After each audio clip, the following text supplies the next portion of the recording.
बिहार के गया में नक्सली हमले में 2 जवान शहीद हो गए जबकि 3 जख्मी हुए हैं। नक्सलियों ने घात लगाकर पेट्रोलिंग पार्टी पर हमला किया जिसमें सैप के 2 जवान नवल किशोर और राजेंद्र शहीद हो गए। दिल्ली के बादली में मेट्रो लाइन की खुदाई के दौरान मिट्टी धंसने से एक मजदूर की मौत हो गई जबकि 2 मजदूर बुरी तरह जख्मी हो गए। घायल मजदूरों को रोहिणी के अंबेडकर अस्पताल में भर्ती कराया गया है। पाकिस्तान में एक बार फिर से सीजफायर का उल्लंघन किया गया है। सीमा पार से जम्मू के पुंछ सेक्टर में भारी गोलीबारी की गई है। भारतीय सेना ने भी जवाबी कार्रवाई करते हुए फायरिंग की।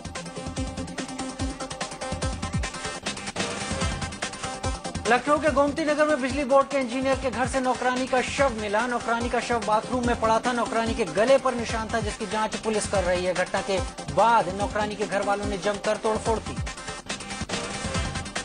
महाराष्ट्र के ठाणे में पुलिस ने 7 शिव सैनिकों को गिरफ्तार किया है। इन पर बंधक बनाकर एक युवक की बेरहमी से पिटाई करने का आरोप है। गुड़गांव के सेक्टर 10A के मेघदूत अपार्टमेंट में एक नौकर ने अपनी मालकिन को पहले चाकू मारकर जख्मी कर दिया, फिर अपार्टमेंट से कूदकर खुदकुशी करने की कोशिश की। अब तक ये साफ नहीं हो पाया कि नौकर ने ऐसा क्यों किया।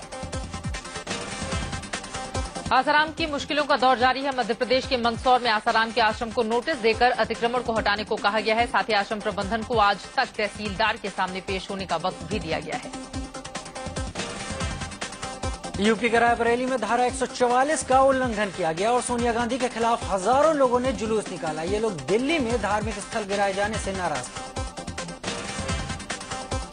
यूपी पीसीएस की परीक्षाओं में आरक्षण की मांग को लेकर इलाहाबाद में महापंचायत बुलाई गई है। बवाल की आशंका को देखते हुए आरक्षण समर्थकों की इस पंचायत पर प्रशासन ने रोक लगा रखी है।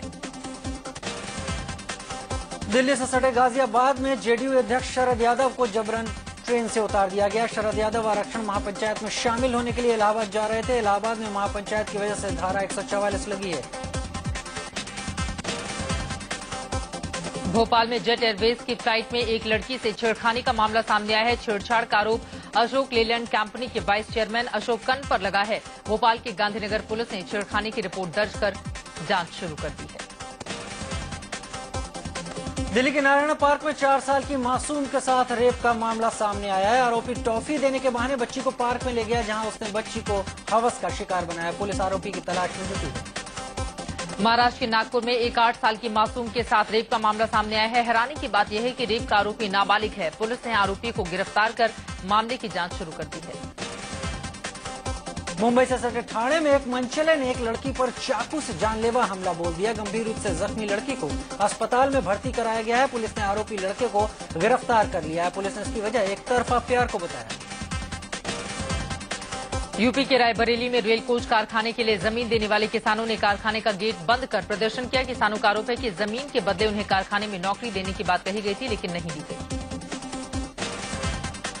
राजस्थान के अलवर में अवैध खनन के खिलाफ कार्रवाई करने गई पुलिस टीम पर माफियाओं ने पथराव शुरू कर दिया। गीतांजलि के बच्चों की कस्टडी हासिल करने की लड़ाई में गीतांजलि के मां बाप को अदालत से राहत मिली है। यूपी के देवरिया में अपनी बेटी को दबंगों से बचाने की गुहार लेकर पहुंची महिला को पुलिस ने जलील करके वहां से भगा दिया। मथुरा में आयरन और आयोडीन की गोली खाने से करीब 12 बच्चे बीमार हो गए हैं। बिहार पुलिस अब नक्सलियों की गैर कानूनी संपत्ति का ब्यौरा लेकर उन्हें जब्त करेगी। बिहार पुलिस मुख्यालय से सभी जिले के एसपी को निर्देश जारी कर दिए गए हैं। मुंबई में एक बार फिर मुसीबत की बारिश हुई है। जोरदार बारिश से कई इलाकों में पानी भर गया जिससे लोगों को आवाजाही की दिक्कतों का सामना करना पड़ा। प्याज एक बार फिर लोगों के आंसू निकाल रहा है। प्याज की कम आपूर्ति के कारण त्योहारों के मौसम में प्याज की कीमत रिकॉर्ड स्तर पर पहुंच गई। नासिक मंडी में प्याज 5700 रुपए प्रति क्विंटल बिक रहा है। बात खेल की चैंपियंस लीग T20 में शामिल होने के लिए Chennai super Kings, Brisbane heat और टाइटंस के खिलाड़ी रांची पहुंच गए हैं। रांची की सड़कों पर टीम इंडिया के कप्तान महेंद्र सिंह धोनी बिंदास अंदाज में बाइक चलाते हुए नजर आए। इस दौरान उनके साथ कोई सुरक्षा कर्मी नहीं था जिसके बाद रांची के एसएसपी का कहना है कि ऐसे घूमने से धोनी की सुरक्षा को खतरा है। और दिल्ली में फिल्म लंच बॉक्स का प्रमोशन किया गया। इस मौके पर प्रोड्यूसर करण जौहर समेत पूरा स्टार कास्ट मौजूद रहा।